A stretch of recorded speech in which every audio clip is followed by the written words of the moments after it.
Bom, pessoal, então vamos falar especificamente do sistema de projeção TM, Universal Transversa de Mercator, tá? Que é o sistema adotado aí no mapeamento sistemático do território do Brasil, né? Bom, primeira coisa, né? Não é a projeção de Mercator que nós vimos anteriormente, né? É o sistema UTM, Universal Transversa de Mercator. São duas coisas completamente distintas, tá? Primeira coisa, né? Referente a projeção de Mercator, né? Aqui é só uma animação mostrando, né, o quanto o tamanho dos países reduziria, né, para o seu verdadeiro tamanho, né, se ela fosse uma projeção equivalente, vamos assim dizer, que preservasse a área, né. Só que, claro, aqui né, é uma redução mantendo a forma, né, então uma redução proporcional aí em todas as direções, mas enfim.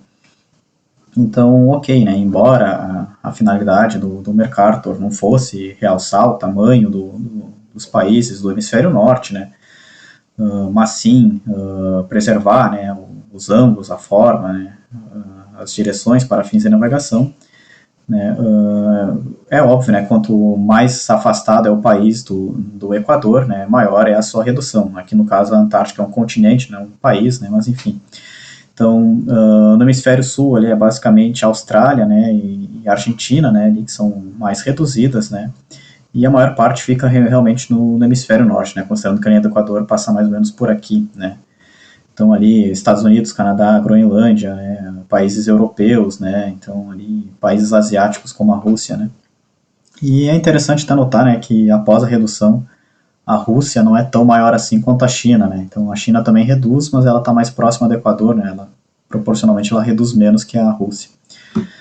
Mas enfim, então essa é uma limitação da projeção do Mercator, né, conforme a gente se afasta do Equador, a deformação, né, em relação ao tamanho da área aumenta, né. Aqui é essa projeção original do Mercator, né, então cilíndrica, conforme, né, com o cilindro normal, né, ou seja, né, o cilindro de pé, vamos assim dizer, né, tangente ao Equador, tá? Aqui é uma outra projeção, né, que seria uma projeção transversa do Mercator, né, ou seja, com um cilindro transverso, né, deitado, e no caso tangente ao meridiano de Greenwich, tá? Não mais tão... Claro, agora ele está deitado, então agora ele é tangente ao meridiano, né, nesse caso o meridiano de Greenwich, enquanto aqui ele está no aspecto normal, né, ele estaria de pé, por assim dizer, e aí ele é tangente a um paralelo, né, no caso do Equador. E notem, né, o simples fato de eu deitar o cilindro já mudou completamente a projeção do Mercator aí associada, né?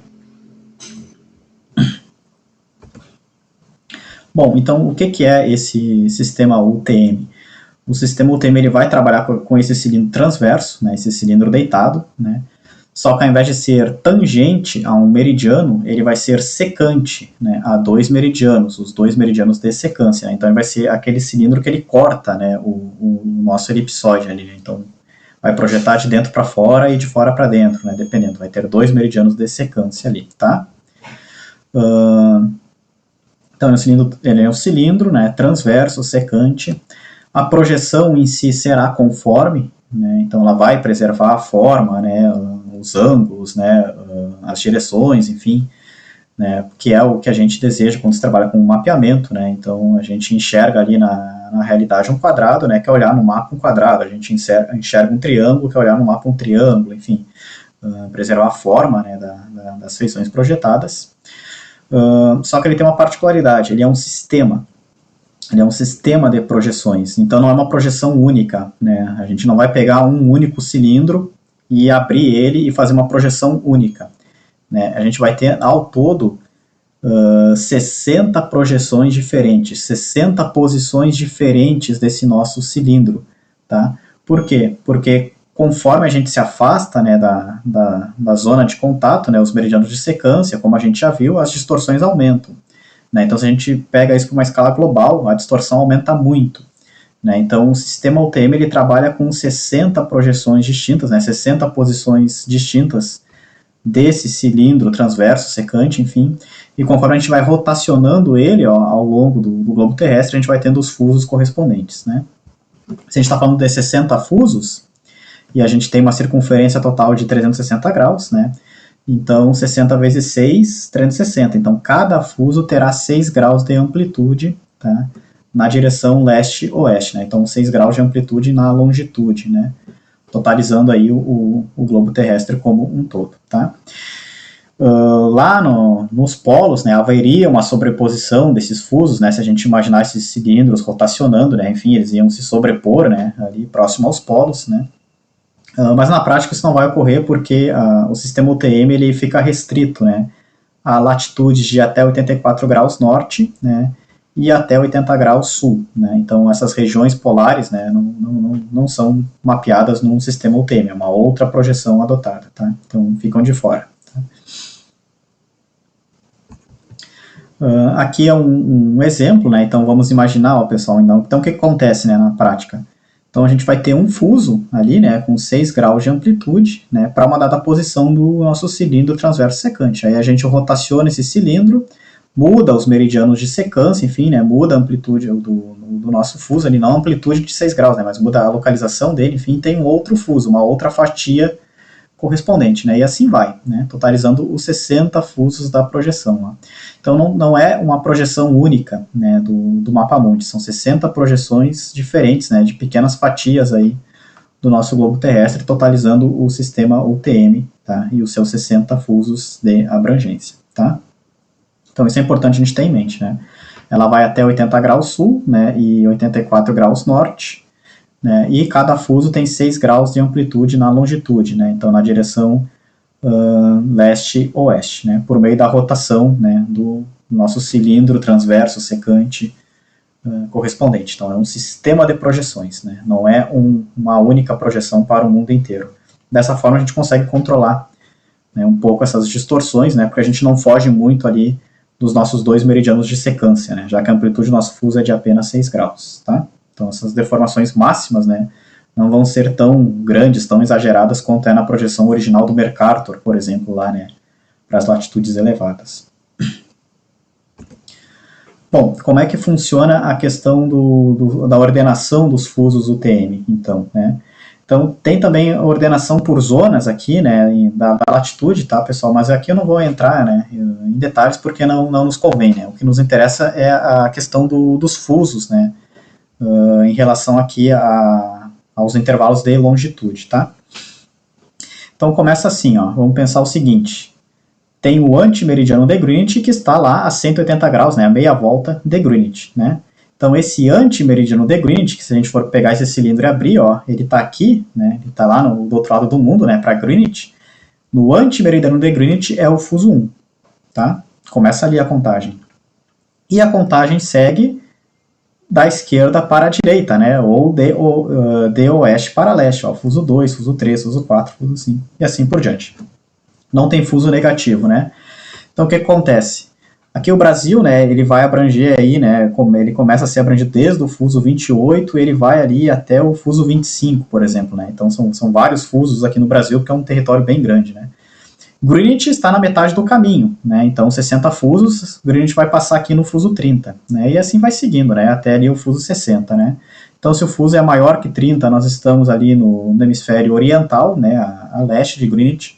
Se o fuso é menor do que 30, nós estamos aqui no hemisfério ocidental, né? A oeste de Greenwich, tá? A contagem começa lá, né? No antimeridiano de Greenwich, né? O fuso 1, e vai seguindo de oeste para leste. O Brasil, né, tem vários fusos correspondentes, que é um território bem extenso, né, no sentido norte-sul, assim como boa parte dos países, aí, enfim. Então, esses são os fusos UTM, tá, que a gente precisa ter em mente, tá, que são divisões em função das longitudes, né, dos locais. Também tem as zonas, né, que é em função da latitude, mas enfim, a gente não vai entrar aqui em detalhes, tá, para não ficar um excesso de informações desnecessárias para vocês. Aqui figurinhas, né, relativas ao Brasil, o caso do Brasil específico, né, então desde lá do fuso 18, né, mais a oeste, até o fuso 25, mais a leste, né. O nosso fuso aqui do estado de Santa Catarina é o fuso 22, tá? Então ele vai aí, né, de 48 graus oeste até 54 graus oeste, nessa amplitude de 6 graus, o meridiano central é o meridiano 51, né, então a gente tem 3 graus a leste, né, de 51 a 48, 3 graus a oeste, né, do 51 ao 54. lembrando que é tudo negativo, né? Tudo a oeste de Greenwich. Então, 54 graus oeste, né? Ou menos 54, 51 graus a oeste, ou menos 51, 48 graus a oeste, ou menos 48, enfim. E tem outros fusos, né? Então, São Paulo, por exemplo, né? Parte de São Paulo ali, a cidade de São Paulo, né? Passa no fuso 23, né? Aí o meridiano central não é mais o 41, né? É o 45, né? 6 graus de diferença. Né, e a amplitude agora começa no 48 mais a oeste, né, e termina no 42 mais a leste, né, então enfim, e 45 aqui no meio, né, 3 graus para a esquerda, 3 para a direita, enfim, e assim sucessivamente, né, para o fuso 24 e para os demais, tá? Então, via de regra são isso, né, fusos de 6 graus de amplitude na longitude, né, e a gente tem ali o meridiano central, né, passando bem no centro do fuso. E a gente tem 3 graus a oeste e 3 graus a leste do meridiano central de cada fuso. Tá? Santa Catarina, fuso 22, meridiano central 51 graus oeste ou menos 51. Tá? Santa Catarina é um dos poucos estados do Brasil, né, que cabe toda dentro de um fuso. Né?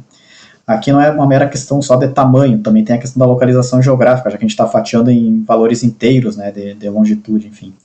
E pela combinação desses fatores, né, Santa Catarina e outros estados aí, né, como Sergipe, por exemplo, né, acabam ficando inteiramente contidos dentro de um único fuso, tá?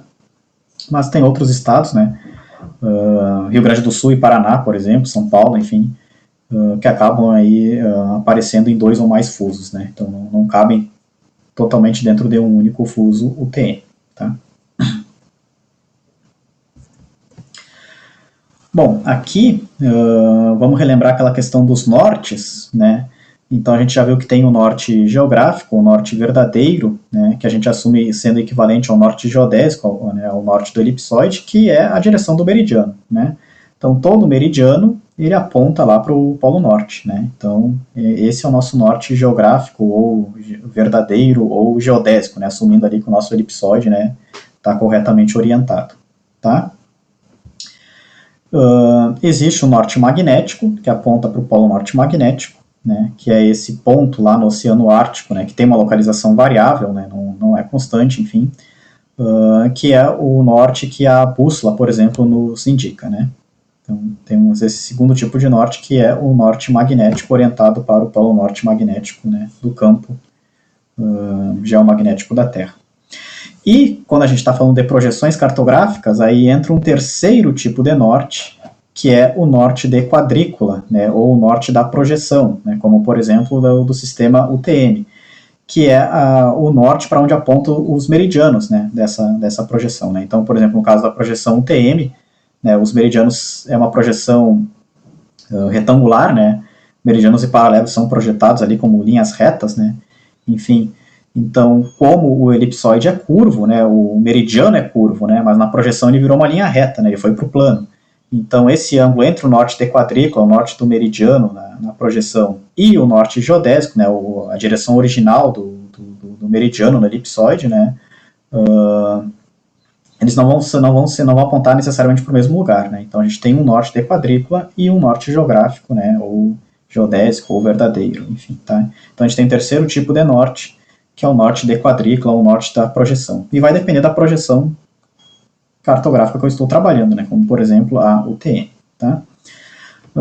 E aqui nessa fotinha é interessante, né, só para notar que é possível chegar ao polo norte da Terra, né, claro, em condições específicas do ano, aí, enfim, mas em algum local por aqui, né, seria o polo norte, né, então ali aquele ponto, né, que está ali, que contém o eixo de rotação da Terra, né, enfim. Bom, norte magnético é mais afins de revisão, né? Então vocês já viram em modos anteriores e eventualmente pode cair em concurso público, enfim. Mas em 2020, né, não faz parte aí, em geral, do dia a dia do agrimensor, né? Então a gente vai ver superficialmente aqui, né?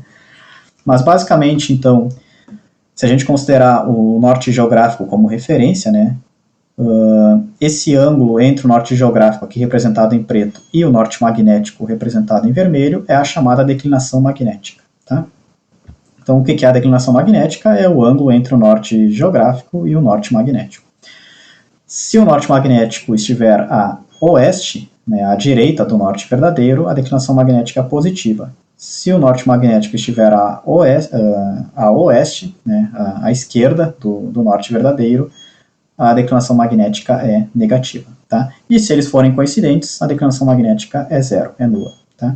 Então, óbvio, né, como a posição do polo norte magnético não coincide com a posição do polo norte geográfico, né, então esse valor da declinação magnética depende da minha localização geográfica.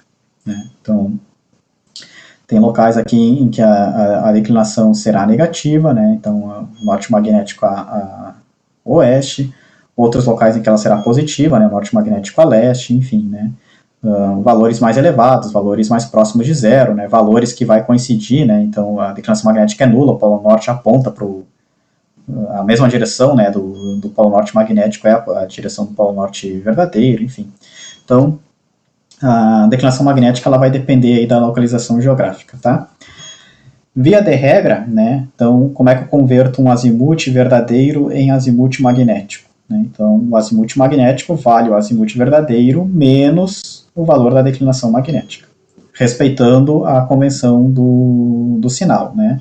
Então, se a declinação magnética for positiva, eu vou subtrair aqui, né?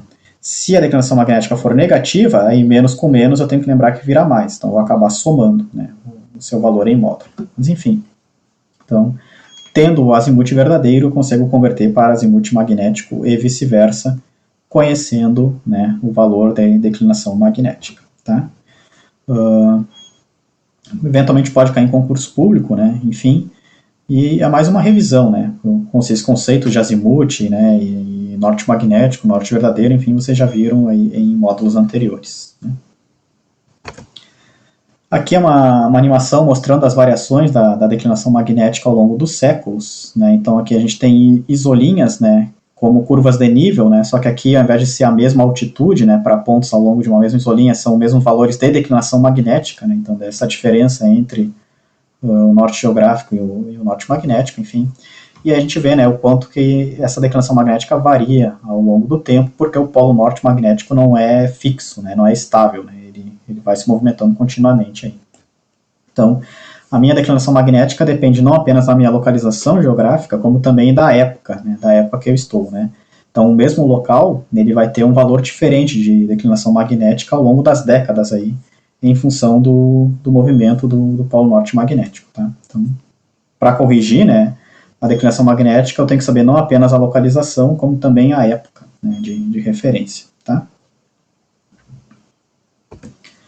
Bom, então assim como a declinação magnética, né, que é esse ângulo, essa diferença entre o norte geográfico, o verdadeiro, e o norte magnético, nós também temos a convergência meridiana. O que é a convergência meridiana? É a diferença entre o norte geográfico, ou verdadeiro, e o norte de quadrícula, né, o norte da projeção, tá? O norte da projeção cartográfica que eu estou trabalhando. Tá? Então, vamos pensar o seguinte, ó, pessoal.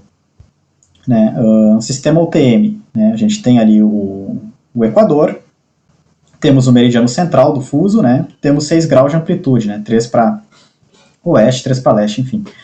Vamos pensar o seguinte, ó, os meridianos são curvos, né? Então a gente poderia fazer desenhos curvos aqui, né? Com a curvatura, né, voltada para o meridiano da projeção, enfim. São curvos no elipsoide, mas na projeção eles viram linhas retas, né? A gente projeta eles como linhas retas, né? Então o que ocorre, tá? Vai seguir a mesma convenção da declinação magnética, pessoal. Se o norte de quadrícula estiver a leste, à direita do norte verdadeiro, a convergência meridiana é positiva. Se o norte de quadrícula estiver a oeste, à esquerda do norte verdadeiro, a convergência meridiana é negativa. Tá?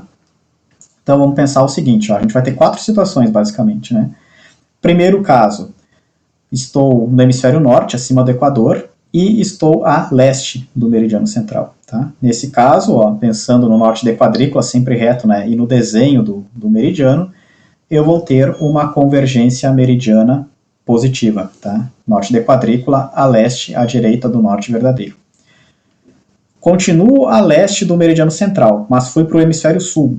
Aí trocou, ó, trocou a curvatura do meridiano aqui, ó, cortou, então vamos fazer o desenho reto do norte de quadrícula, agora o norte de quadrícula está à esquerda, a oeste do norte verdadeiro, do meridiano. Então a convergência meridiana será negativa. É o caso, por exemplo, de Florianópolis, né? Florianópolis, nós estamos no hemisfério sul, abaixo da linha do Equador, e estamos a leste do nosso meridiano central, né, que é o nosso meridiano central, menos 51. A gente está ali, né, uma longitude menos 53 alguma coisa, enfim, né, então a gente está a leste, né, do meridiano central, a gente tem uma convergência meridiana negativa, tá? Outros estados, né, outros municípios, desculpa, do estado de Santa Catarina, né, passando aqui o meridiano central, vão continuar abaixo da linha do Equador, vão continuar no hemisfério sul, só que cruzaram o meridiano central, né? Agora a longitude é, sei lá, menos 49, menos 50, alguma coisa assim, né? Então elas estão a oeste do meridiano central. O que ocorre, né? Então, norte da quadrícula, né, pelo desenho do meridiano aqui, agora ele vai estar a leste, né, do norte verdadeiro, a convergência meridiana volta a ser positiva. E cruzando o Equador, né, mas continuando a oeste do meridiano central, trocou, né, pensando aqui na curva do meridiano, né, norte de quadrícula, norte verdadeiro, agora o norte de quadrícula estará à esquerda, a oeste do norte verdadeiro, e a convergência meridiana volta a ser negativa. Tá? Então, isso é em questão do sinal, né, então não precisa decorar, pessoal, é só pensar nesse desenho, né, fazer os meridianos curvos, né, fazer o meridiano central no centro, né, o Equador também, né, e ver ali pelo desenho do meridiano projetado, sempre reto, com o desenho do meridiano no elipsoide, sempre curvo, né, qual a situação que a gente está, tá? E a gente sabe o sinal da convergência meridiana. Agora, o valor numérico, né, o quanto vale esse ângulo, quanto vale essa diferença, aí esse valor depende da localização geográfica. Então, depende ali da posição, né, no fuso, né, das suas coordenadas geodésicas, por exemplo, né, da sua latitude, da sua longitude, enfim. Mas o sinal, a regrinha do sinal é sempre essa, tá? Bom, e assim como o caso da declinação magnética, né, então a gente pode obter, por exemplo, o nosso azimuth verdadeiro em função do azimuth de quadrícula. Basta a gente somar a convergência meridiana. Né? Então, azimuth de quadrícula mais a convergência meridiana resulta no nosso azimuth verdadeiro, tá? Ou geodésico, enfim. Né? Lembrando, né, se a convergência meridiana é positiva, beleza, basta somar. Se ela for negativa, mais com menos fica menos, né? Eu vou subtrair, na verdade. Então, está atento à regrinha algébrica do sinal, tá?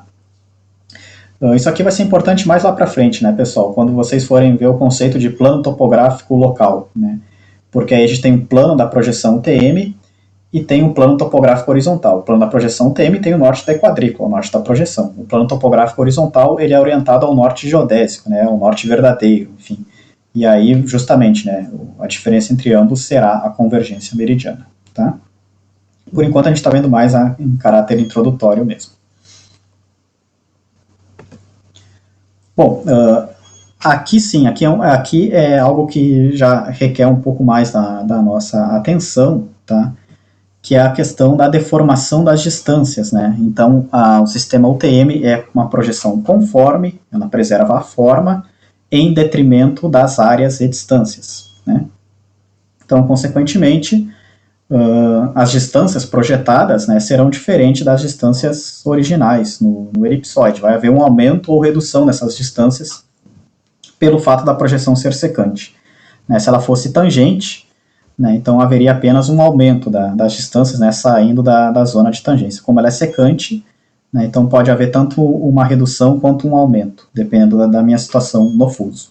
Tá? Então, como é que funciona, pessoal? Ó, primeira coisa, né? Ó, os dois meridianos de secância, tá? Então, o que acontece? Entre os meridianos de secância, né, o elipsoide, ele vai, assim, vamos assim dizer, ele vai estar por fora, né, e o cilindro vai estar por dentro. Então, vou projetar, né, de fora para dentro, né, ou seja, as distâncias vão reduzir, né, que é essa situação aqui. A partir das zonas dos meridianos de secância até as bordas do fuso, ocorre o contrário, né? Agora o elipsoide vai estar dentro e o cilindro é que vai estar para fora. Então, vou projetar de dentro para fora, ou seja, as distâncias vão aumentar, né, na projeção, o TM, em relação às distâncias originais no elipsoide. Tá, como é que eu quantifico isso? Né? Então, eu vou trabalhar com o chamado fator de deformação linear K da projeção. Tá? Quem é o K? É justamente essa relação, ó, pessoal. O K vale a distância projetada dividido pela distância original. A distância UTM dividido pela distância elipsoidal. Se eu for passar para o outro lado, né? Enfim, então a distância TM vale a distância elipsoidal vezes o fator de deformação K.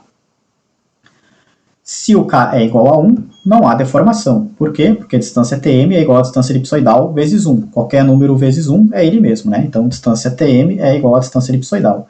Ou seja, né, a distância projetada é igual à distância no elipsoide. Isso ocorre nos dois meridianos de secância, né? Porque ali a gente está justamente, né, seccionando, né, tocando o elipsoide e, portanto, as distâncias são projetadas em verdadeira grandeza, não há deformação. Então, notem que o sistema UTM ele é equidistante ao longo dos dois meridianos de secância, tá? Nesse caso específico. Bom, entre os dois meridianos de secância, né, até o meridiano central, vai acontecer aquela questão, né, de projetar de fora para dentro, né? Ou seja, a distância elipsoidal é maior que a distância TM, né? Ou seja, o fator K ele fica menor do que 1, as distâncias reduzem, encolhem, tá? E a partir dos meridianos de secância até as bordas do fuso, a gente vai projetar de dentro para fora, ou seja, a distância projetada será maior que a distância elipsoidal, ou seja, o fator K vai ficar maior do que 1, ou seja, as distâncias no sistema UTM são maiores do que as distâncias elipsoidais. Então vai haver essas três situações, dependendo de onde eu estou no fuso. Se eu estou no meridiano de secância, a deformação linear é nula, a distância projetada é igual à distância elipsoidal. Se eu estou nessa zona entre os meridianos de secância, né, até o meridiano central, as distâncias reduzem. Eu estou projetando de fora para dentro. E se eu estou dos meridianos de secância em direção às bordas do fuso, aí as distâncias aumentam. As distâncias projetadas são maiores que as distâncias elipsoidais. Tudo isso em função dessa relação, né, dessa situação elipsoide-cilindro, né, superfície de projeção. Tá? E quem vai me dizer isso é o fator K, né? Então, esse fator K ele vai ser calculado em função da localização geográfica, né, da latitude e da longitude do ponto, por exemplo. Né, eu tenho o valor desse fator de deformação linear K. Beleza? Bom, vamos ver essa questão do fator K, então, né, de uma forma um pouquinho mais aprofundada. Tá? Então, aqui, ó, pessoal, como a gente viu, né, vamos pegar um fuso TM, a gente tem o equador, a gente tem o meridiano central, né, a gente tem 6 graus de amplitude, né, ou seja, 3 graus a oeste e 3 graus a leste do meridiano central, né? Beleza. E a gente tem os dois meridianos de secância, né? Mais ou menos na metade, no meio do caminho, né? Entre o meridiano central e a borda do fuso, né? Se fosse exatamente na metade, seria 1,5 grau para cada lado, né? Porque são 3 graus ao todo, né? Então, ou seja, 1 grau e 30 minutos. Mas é um pouquinho diferente disso, tá? É 1 grau e 37 minutos e 14 segundos, enfim. Beleza. O que ocorre? Nesses meridianos de secância, o fator K é 1, não há deformação, como a gente já viu, né? As distâncias são projetadas em verdadeira grandeza do elipsoide para o plano TM. Ok. Dos meridianos de secância para o meridiano central, ocorre uma redução das distâncias projetadas. As distâncias no sistema UTM são menores do que as distâncias elipsoidais. Essa deformação, né, em termos de redução, né, essa redução das distâncias, será máxima justamente no meridiano central, que é o ponto mais distante dos meridianos de secância. Né? Quanto vale esse fator de redução? Né? É o chamado K0 da projeção, tá? Quem é o K0 é o fator de deformação linear do meridiano central, K0. No sistema UTM, o K0 vale 0,9996. O que isso significa? Tá, pessoal? Vou até pegar uma calculadora aqui. Ó. Como a gente viu, né? Ó, a distância TM vale a distância elipsoidal vezes o K. Bom, no meridiano central, o K é o K0, é o tal do 0,9996. Então, vamos fazer o seguinte, ó, vamos pegar uma distância de 1.000 metros, tá, 1 quilômetro, e multiplicar pelo K0 da projeção, né, 0,9996. O que aconteceu? Ó, distância projetada, a distância elipsoidal vezes o K da projeção, né, o K0 no meridiano central, 999 metros, 60 centímetros. ou seja, a distância encolheu 40 centímetros, né? Então, no meridiano central, tá, a gente tem uma deformação máxima, né, em termos de redução, que é da ordem de menos 400 ppm, né, ou seja, menos 40 centímetros por quilômetro, né, ou 400 milímetros por quilômetro, né, ppm, partes por milhão, relembrando. Então, as distâncias encolhem 40 centímetros por quilômetro no meridiano central, ou 4 centímetros a cada 100 metros, ou 4 milímetros a cada 10 metros. Né? Então, notem que numa distância de 10 metros, né, já há uma redução de 4 milímetros aí, compatível com a precisão da medição da estação total. 100 metros, né, uma visada bastante comum aí na prática, né, a gente está falando de 4 centímetros de diferença, de redução, que obviamente vai aparecer ali, né, no fechamento da poligonal, por exemplo, ou dependendo do grau de precisão que eu estou trabalhando no levantamento, né. Ou seja, né, essas deformações devem ser levadas em consideração, tá, pessoal? Então a gente tem que se preocupar com o fator de deformação linear da projeção. É significativo, tá? Bom, então esse K0, né, esse K no meridiano central, ele vale esse valor, né, 0,996, é a redução máxima. Aí ele vai aumentando, né, até a gente chegar nos meridianos de secância, que daí ele vale 1, não há deformação. Depois, né, ele começa a ficar maior do que 1, ou seja, começa a haver deformação, né, mas agora é em termos de ampliação, né, as distâncias começam a ficar maiores, né, a distância UTM é maior que a distância original no elipsoide, até atingir o valor máximo onde? Na borda do fuso, né, claro, lá no final. Na borda do fuso, ó, pessoal, o K vale esse valor, ó, 1,00971797, né. Então, o que acontece? Vamos pegar de novo uma distância de 1.000 metros. Tá? 1.000 metros no elipsoide, né? Então, vamos assim dizer, a distância de referência. E vamos multiplicar pelo K da borda do fuso. 1,000, né? 1972, arredondando ali. O que acontece? A nossa distância projetada vai para 1.000 metros, né? 1 km, 97,2 centímetros, né? Ou seja, ela aumentou 97,2 centímetros por quilômetro, né? Ou 972 ppm, né? 972 milímetros por quilômetro nas bordas do fuso, praticamente 1 metro. Né? Então, nas bordas do fuso há uma ampliação, né, das distâncias da ordem de 1 metro por quilômetro, né? Então, ou ali 9,7 centímetros a cada 100 metros, né? Ou 9,7 milímetros a cada 10 metros, né? Então, quase 1 centímetro em 10 metros, né? Então, é muita coisa também. Né? Então, a gente tem que levar em consideração, né, pessoal? Essas deformações são significativas, vão afetar a qualidade posicional do nosso trabalho, né? E a gente tem que considerar o K da projeção, então, né, do local em que nós nos situamos quando a gente pensa em fazer levantamentos com estação total, né? Levantamentos georreferenciados com estação total. Que a gente vai ver depois com exercícios, né? Que a gente está vendo a teoria para depois conseguir entender, né, a lógica dos exercícios, tá? Então, em resumo, né, o sistema de projeção TM ocorre uma deformação, né, uma distorção das distâncias. Essa deformação pode ser tanto para menos, elas reduzirem, quanto para mais, elas aumentarem, dependendo da minha localização geográfica no fuso. Né. Nos dois meridianos de secância, são os únicos meridianos em que não há deformação, né, as distâncias são preservadas. Entre eles, né, até o meridiano central, as distâncias são reduzidas, né, e a partir deles, né, em direção às bordas do fuso, elas são ampliadas. Né. Essa deformação, né, ela atinge 40 centímetros por quilômetro para menos no meridiano central, é a redução máxima, e 97,2 centímetros para mais nas duas bordas do fuso, né, seriam as ampliações máximas. Né. E quem nos dá o valor dessa deformação é o chamado K, né, o coeficiente de deformação linear da projeção. Tá. No meridiano central, né, o K é o K0, né, e ele vale 0,9996 no caso do sistema UTM. Meridianos de secância, o K vale 1, bordas do fuso, o K vale 1,000972, né, arredondando. Tá. Outras posições em específico, né, enfim, aí depende da localização geográfica, ali daí tem formulários que nos fornecem o valor desse K, tá, softwares, enfim, como a gente vai ver mais para frente nos exercícios.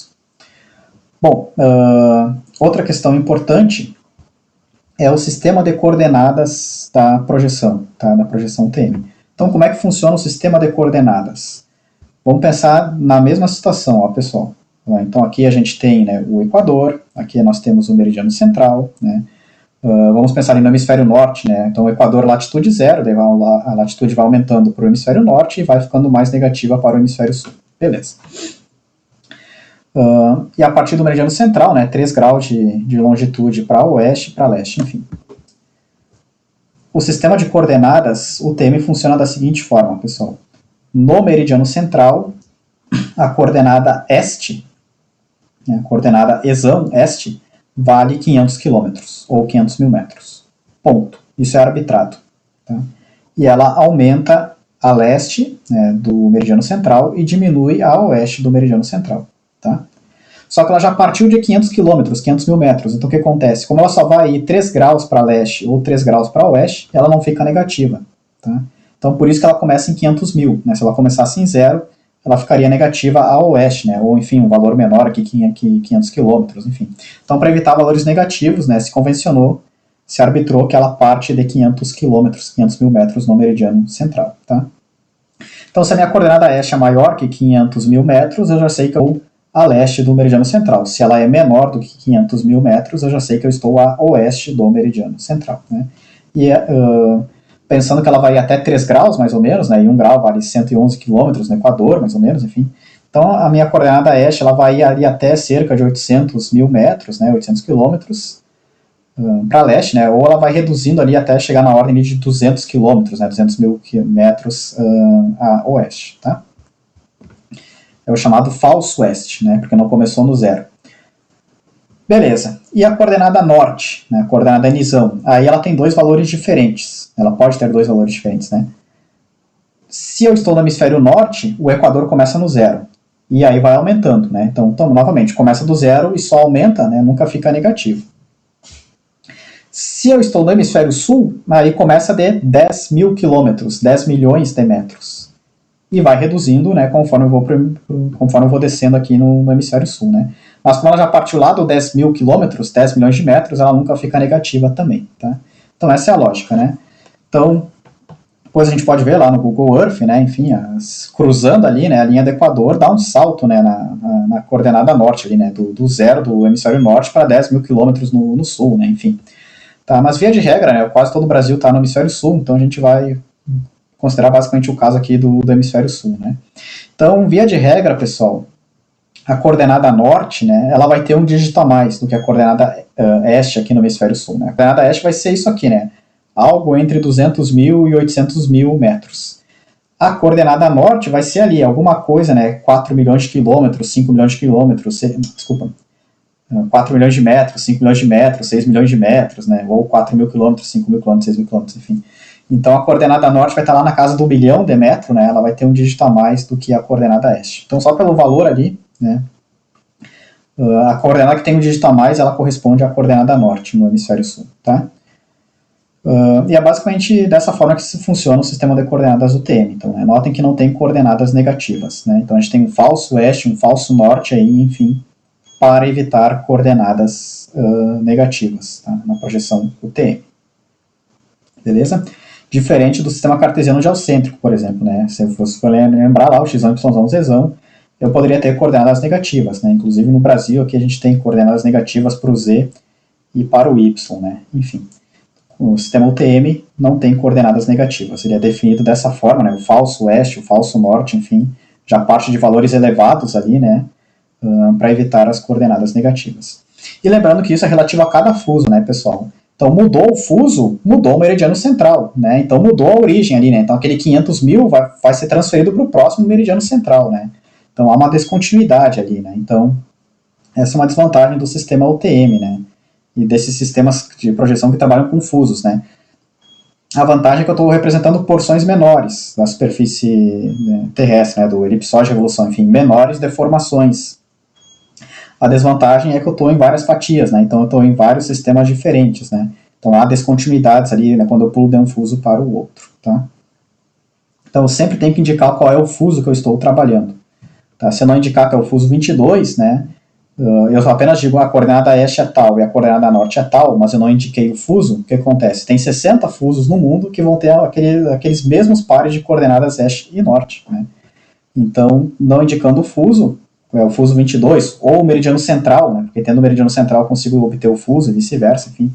Mas não indicando o meridiano central ou o fuso, eu vou ter 60 locais no mundo que vão ter aquele par de coordenadas UTM este-norte, né? Então eu não consigo localizar, né? Então sempre indicar o fuso correspondente, tá?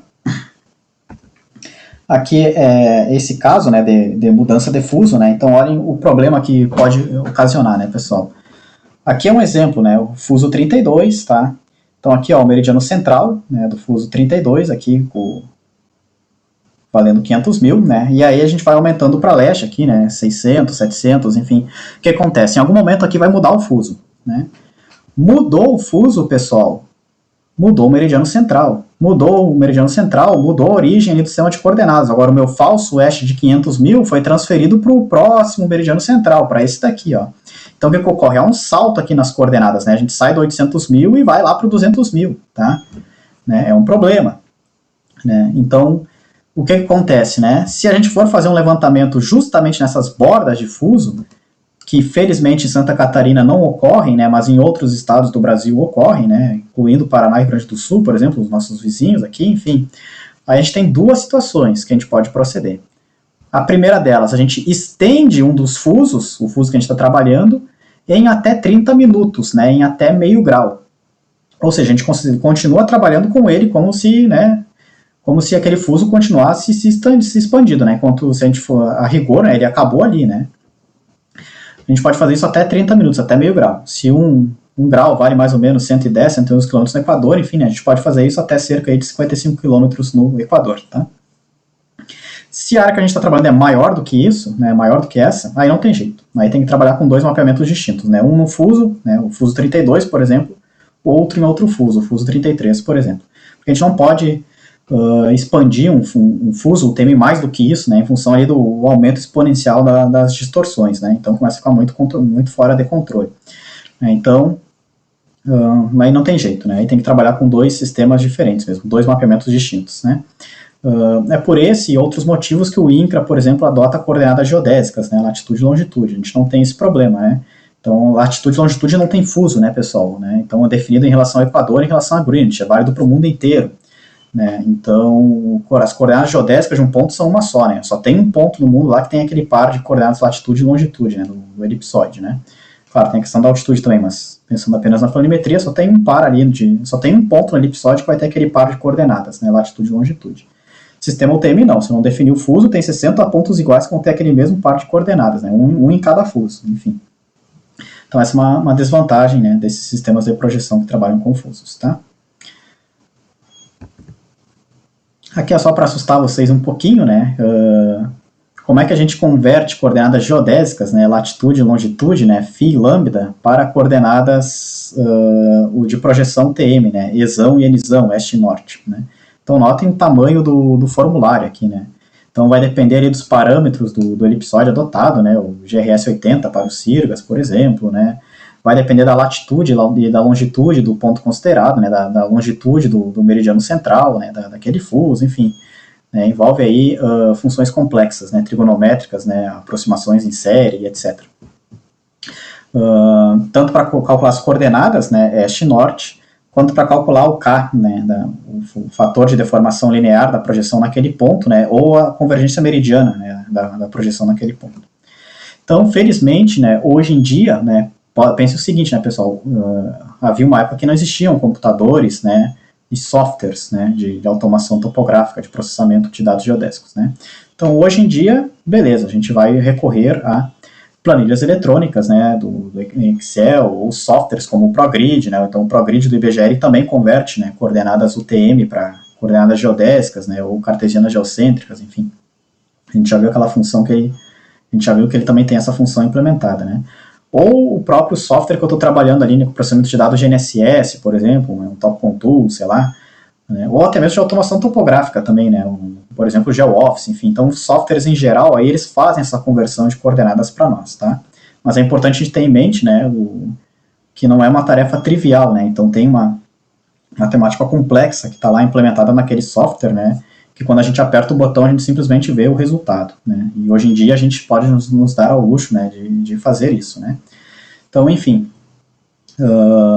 Tendo latitude e longitude, a gente obtém coordenadas UTM, este, norte e vice-versa, né? Basta utilizar um software adequado, né, para fazer essa transformação. Tá? E também, né, tendo latitude e longitude, a gente consegue obter ali o fator de deformação linear, né, da projeção K, ou a convergência meridiana, né, naquele ponto em específico que a gente está trabalhando. Tá? Para, enfim, levantamentos com estação total, né, conforme a gente vai ver depois ali em exemplos mais aplicados. Aqui é importante prestar atenção, pessoal, né? Prestar atenção, porque aqui tem relação direta, né, com o conteúdo que a gente viu anteriormente, que é a redução das distâncias, né? Então, na prática, né, a gente vai estar lá numa determinada altitude, né, e tem a nossa distância horizontal no nosso plano horizontal de referência, né?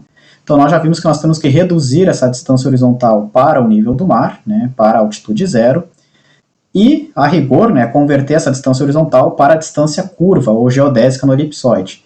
No caso de levantamentos com estação total, né, essas distâncias são curtas, né, no máximo poucos quilômetros, e a gente não precisa se preocupar com essa correção da curvatura. Então a gente considera que essa distância horizontal reduzida ao nível do mar já corresponde à distância elipsoidal. Né? Então, lá na minha altitude é o DH, né, a distância horizontal, ela reduzida ao nível do mar é o DN, que a gente assume ser igual ao DE, a distância elipsoidal, né, pelo fato dessa distância ser muito curta com estação total. Bom, beleza, isso a gente já viu. Agora a gente está vendo que, na verdade, tem mais uma etapa aqui, que é converter a distância no elipsoide, a distância curva, a distância elipsoidal, né, a distância geodésica, vamos assim dizer, para a distância no sistema de projeção TM, né, para a distância TM, em função do fator K da projeção. Né. Então, notem, ó, primeiro a gente reduz da distância horizontal para a distância horizontal ao nível do mar, a altitude zero, em função do FR, o fator de redução daquela altitude. A gente assume que essa distância horizontal reduzida ao nível do mar já corresponde à distância elipsoidal, porque ela é curta, né, no máximo poucos quilômetros. E depois a gente converte essa distância elipsoidal para a distância UTM pelo fator K da projeção, né, pelo fator de deformação linear da projeção para aquele local. Ok. Mas a gente pode fazer tudo isso de uma vez só. Né? Como? A gente vai definir um novo fator, que é o KR. Tá? Quem é o KR? O KR vale o fator K da projeção vezes o FR da altitude. Aqui a gente combina os dois efeitos, né? O K da projeção, que vai depender da minha localização no fuso, né? Latitude e longitude, com o FR da altitude, que depende da altitude que eu me encontro. Então a gente combina todas essas reduções numa só, por meio desse KR. E aí, ó, a nossa distância UTM, ela vale a distância horizontal lá em campo, no plano topográfico que eu estou, na altitude que eu estou, enfim, vezes o KR. É uma transformação mais direta, né? Mais rápida. Dá o mesmo resultado, né, que fazer todo esse procedimento aqui, tá, pessoal? Então, em resumo, né, para a gente projetar a distância horizontal obtida em um plano topográfico em determinada altitude, né, o nosso DH, para o plano TM, a nossa distância TM, DTM, a gente considera essa relação, né? Distância TM vale a distância horizontal vezes o KR, onde o KR é o produto do fator de deformação linear K da projeção com o fator de redução FR em função da altitude. Beleza? Depois a gente vê em exemplos práticos, né, exercícios, enfim, aplicados, né, que vai ficar mais fácil de vocês relacionarem esse conteúdo aí com a prática, né. Mas é importante saber de onde vem, né, antes de simplesmente sair calculando lá sem nem parar para pensar, né, o que está fazendo. Enfim. E aí notem o seguinte, pessoal, embora a gente tenha que se preocupar com a redução das distâncias, né, pelo fato da projeção TM não ser equidistante, né, à exceção dos dois meridianos de secância, por outro lado ela é conforme. Né? Então, assim, rigorosamente, né, tem reduções angulares que a gente deveria considerar também. Como as distâncias com estação total, novamente, né, são tão curtas, né, dezenas ou centenas de metros, em termos práticos, essas reduções angulares, né, também podem ser negligenciadas, né, assim como a gente negligencia aqui o efeito da curvatura, né, sobre a distância horizontal reduzida. Enfim. Então, por essas duas, né, esses dois fatos, né, projeção conforme, distâncias curtas, né, dezenas, centenas, no máximo poucos quilômetros, os ângulos são preservados. Então a gente não vai fazer transformações, né, reduções angulares. Né, então o ângulo que a gente leu lá em campo, né, a avante menos a ré, enfim, a gente já considera como sendo o ângulo projetado na UTM, né, em termos práticos com a estação total. Tá? É uma grande vantagem. Né? A gente só tem que se preocupar com a distância. E aí quando a gente fala em reduzir a distância, né, a gente tem que pensar que não é apenas a redução em função da projeção elipsoide, plano de projeção, mas também tem a redução em função da altitude, né, do plano topográfico que eu estou para o elipsoide, né, então a redução ao chamado nível do mar, tá? Enfim, depois a gente vê exemplos aí e esses conceitos vão ficando mais melhor assimilados, né, por parte de vocês. Aqui é uma animação que mostra diferentes projeções cartográficas, né, e aí os graus de deformações diferentes que vão ocorrer, né, na escala, na área, angular, enfim. Mais a título de curiosidade mesmo, né, se vocês quiserem ver com calma depois ali.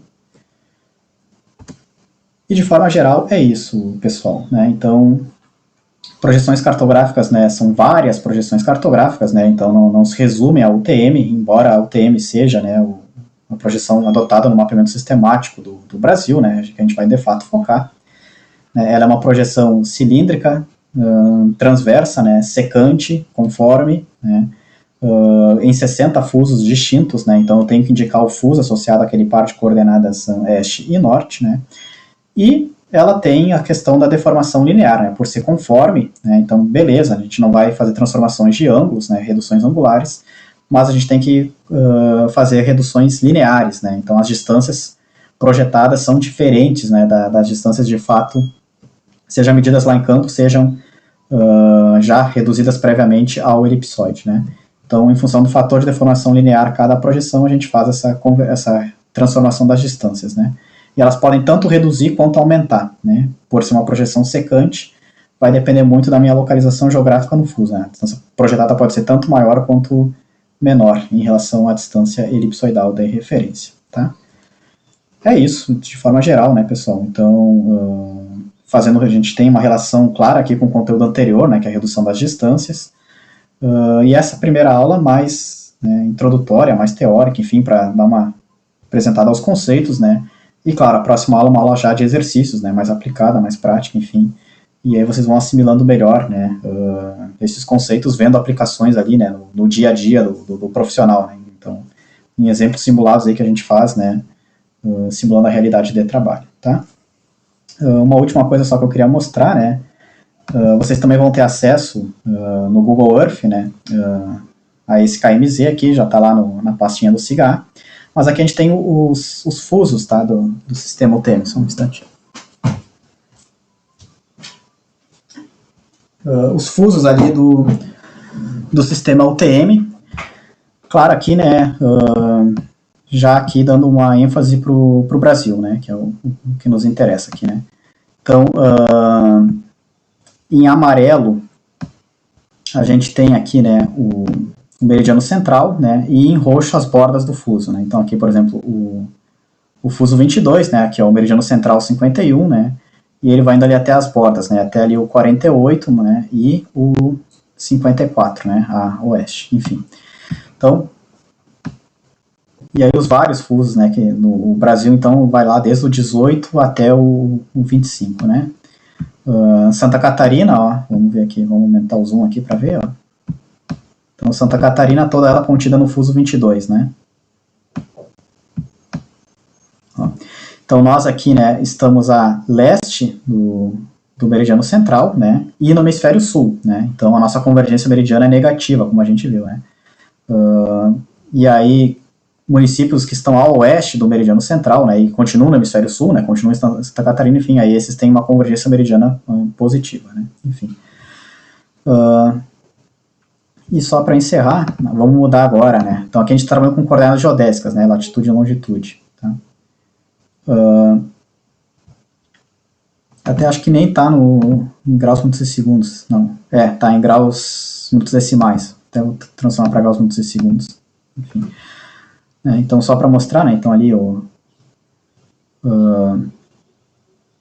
nosso meridiano central, né, 51, depois aqui as bordas do fuso, né, 48 e 54, né, e aí, enfim, aí muda o fuso, muda o meridiano central e assim por diante, né, então lá São Paulo, né, no fuso 23, né, e Rio de Janeiro também, né, no fuso 23 aqui, né, e aí o meridiano central já é outro, né, é o 45, enfim, e assim por diante, né.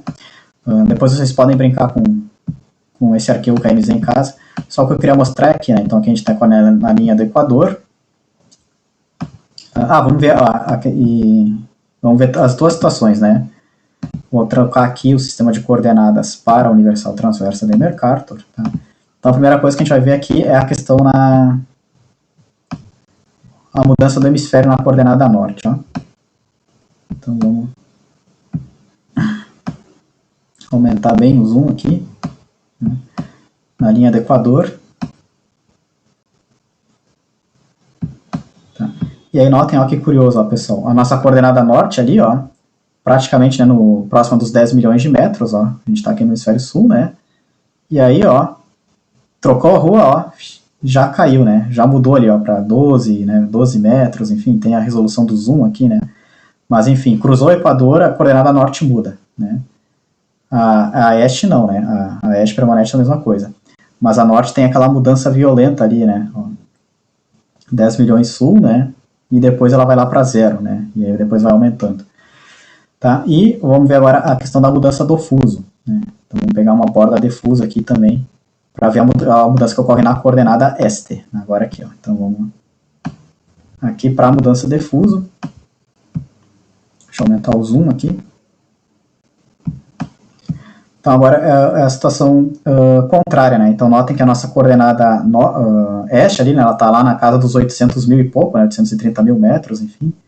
Ó, e aí a gente cruza o fuso, ó, e foi lá para 166 mil, né? Então a norte não mudou, né? Está lá na casa dos 9 milhões, 700 mil, enfim. Mas a este muda, ó. Então essa continuidade, né, faz com que a gente tenha que trabalhar com dois fusos distintos, né? Se exceder meio grau, tá?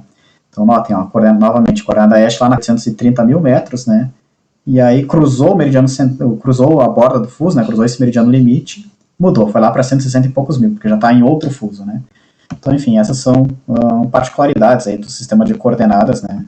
Da projeção UTA.